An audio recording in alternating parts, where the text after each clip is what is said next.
और PM news network में दोस्तों आपका स्वागत है। मैं हूं आपके साथ राशिद ज़हीर। इसी लड़ाई में या इसी एपिसोड में या इसी तमाशे में मत रहिए। नीतीश कुमार आ गए हैं, मोदी जी ने शपथ ले ली है, क्या हुआ है।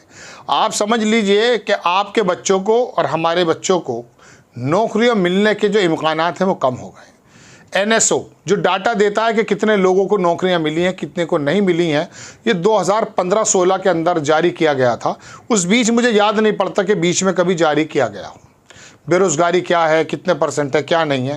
लेकिन अभी जो आंकड़े जारी हुए उसके बारे में छापा गया, 56 लाख नौकरियां ख़त्म हो गई हैं। वायर ने छापा है एनएसओ का डाटा। एनएसओ सोनिया गांधी के 10 जनपद का वो नहीं है एड्रेस। एनएसओ दरअसल सरकार की तरफ का एक ऐसा विभाग है जो बताता है कि नौकरियां कहां पर कितनी बढ़ रही हैं, कितनी घट रही हैं। 54 लाख। और ये छोटे छोटे उपक्रम जो बर्बाद हो गए, इसके अंदर बताता कि 18 लाख के करीब छोटे बड़े कारखाने बंद हो गए।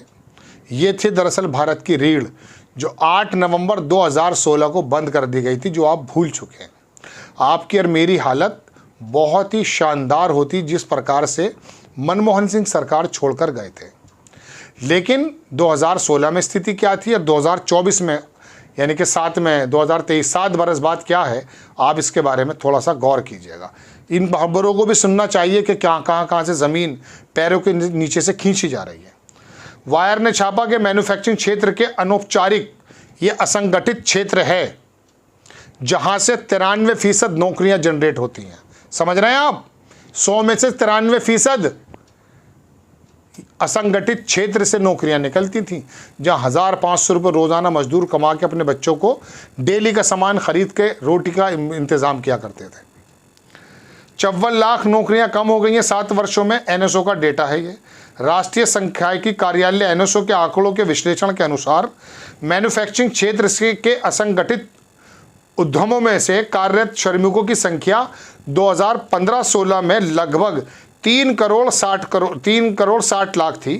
2022-23 में घट जानी चाहिए थी, बढ़ जानी चाहिए थी, घटकर 3 करोड़ 6 लाख रह गई है। यानी कि 54 लाख नौकरियां खत्म हो गई हैं। आगे अखबार लिखता है कि जुलाई 2015-16 और अक्टूबर 2022 सितंबर 2023 के बीच मैन्युफैक्चरिंग क्षेत्र के असंगठित कारखानों में लगभग 54 लाख नौकरियां और 18 लाख प्रतिष्ठानों में कमी देखी गई है।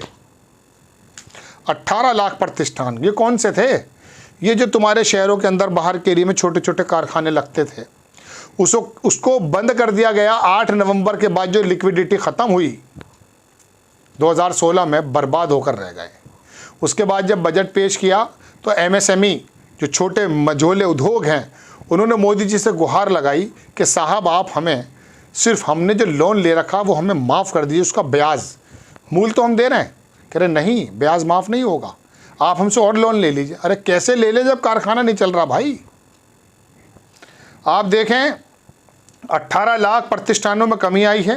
एनएसओ के आंकड़ों के विश्लेषण से पता चलता है, बिजनेस स्टैंडर्ड की जो रिपोर्ट के अनुसार असंगठित क्षेत्र के कारोबार के वार्षिक पर फैक्ट शीट और एनएसओ द्वारा 15-16 में 73वें दौर के तुलनात्मक सर्वेक्षण के विश्लेषण से संकेत मिलता है। कितनी खतरनाक हिंदी लिख रहा है ये, समझ में आ जाएगी। इनके तजुर्बे से पता चलता है कि इस साल की अवधि के दौरान जो असंगठित कारोबार था, फैक्ट्रियां थी, उसमें 9.3% की कमी आ गई है। 2022 सितंबर से 2023 के अंदर जो इस विनिर्माण का क्षेत्र था उसमें 1.78 करोड़ असंगठित उद्यम संचालित थे। जो कारोबार थे, जो फैक्ट्रियां थी, वो 1 करोड़ 78 लाख थी। जबकि जुलाई 15 जून में 2016 में ये आंकड़ा 1 करोड़ 97 लाख था, घट गया है। 9.3% की कमी आ गई है। बिजनेस स्टैंडर्ड की रिपोर्ट के मुताबिक श्रमिकों की संख्या में इस प्रकार की कमी देखी गई है, जो करीब 3 करोड़ 60 लाख 2015 में थे, लगभग 15% घटकर 3 करोड़ 6 लाख 2023 में हो गई। ये मजदूर कौन थे? ये मजदूर वो थे जो दिहाड़ी पे काम किया करते थे कारखानों में। कारखाने वाले अपने उस छोटे छोटे प्रोडक्ट को लोकल पे वोकल, याद है आपको? चाइना इसी तरह से दुनिया का सिरमौर बन गया है। ये वो लोग थे जो अपना कारखानों में काम किया करते थे, 1500 रुपये में मिला करते थे।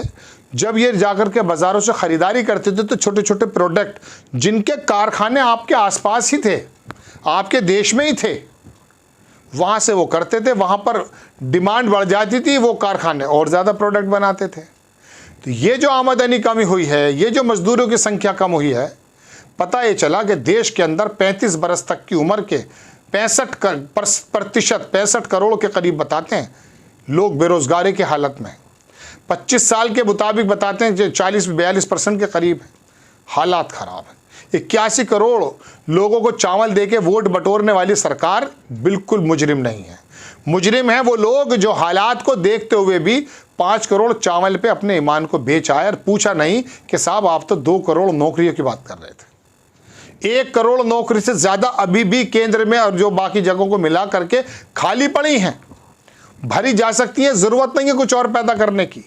1 करोड़ लोगों को अगर नौकरियां मिल जाएं जो रिक्त पद हैं, तो क्या होगा, एक आदमी को सरकारी नौकरी अगर मिल जाती है, 5 आदमी यानी कि उसके परिवार की बीवी बच्चे 2 भी अगर एक बाप और माँ बहन को किसी को लगाया जाए, 5 लोगों को यानी कि 1 करोड़ से 5 करोड़ लोग पैरों पे खड़े हो जाते हैं। लेकिन कहाँ देंगे नौकरी? पेपर लीक होंगे, पेपर लीक नहीं होंगे, पास कर जाएंगे नौकरियां मांगेंगे, कहाँ से देंगे? नौकरियों में आप सवाल करेंगे नहीं, आप तो कहोगे अखिलेश यादव मुसलमानों की बात करता है, अरे वोट दे दो आरएसएस के जो है एजेंडे पर, दे दो वोट, मंदिर बना लो। अयोध्या के अंदर पानी घुस गया है वो। अरे मस्जिद और मंदिर का मामला अलग है भाई, इसको अलग रखो। रोटी और भूख में नहीं आते हैं ये काम भाई, ये काम करना पड़ेगा। काम कब होगा? जब नौकरियां मिलेंगी। नौकरियां कब मिलेंगी? जब दिमाग में गोबर निकल के भेजा आएगा, अकल आएगी। तो ये रिपोर्ट जो आ रही है ना एनएसओ की, ये क्या रिपोर्ट? अरे दर्जनों रिपोर्ट आ चुकी हैं भगवान, फर्क पड़ा है तुम्हें और हमें। एक नेता घास खोदने वाला था, धार्मिक बातें करके केंद्र में मिनिस्टर बन जाता है, उल्लू बना देता है तुम्हारा और मेरा। मुझे तो हैरत जब होती है जब दिल्ली के पढ़े लिखे लोग, अगर वहाँ पढ़े लिखे हैं तो वो लोग 36% वोट देते हैं, फिर 39 कर देते हैं। मैं भारतीय जनता पार्टी के खिलाफ बात नहीं कर रहा हूँ, मैं कह ये रहा हूँ कि इन रिपोर्टों के आधार पर ये वोट क्यों नहीं मांगते और आप वोट क्यों नहीं देते। 54 लाख नौकरी कम हुई है, बेरोजगारी के तो हालात बेइंतहा ख़राब है। पता चलेगा ये कार्यकाल और गुजर जाए, 15 साल बाद पता चलेगा कौन सा विश्व गुरु है। आपको खबर कैसी लगी अपनी राय कमेंट्स बॉक्स में ज़रूर दीजिएगा। चैनल को सब्सक्राइब कीजिएगा, शेयर कीजिएगा। नेक्स्ट टाइम मैं किसी खबर के साथ हाजिर होता हूँ। जय हिंद।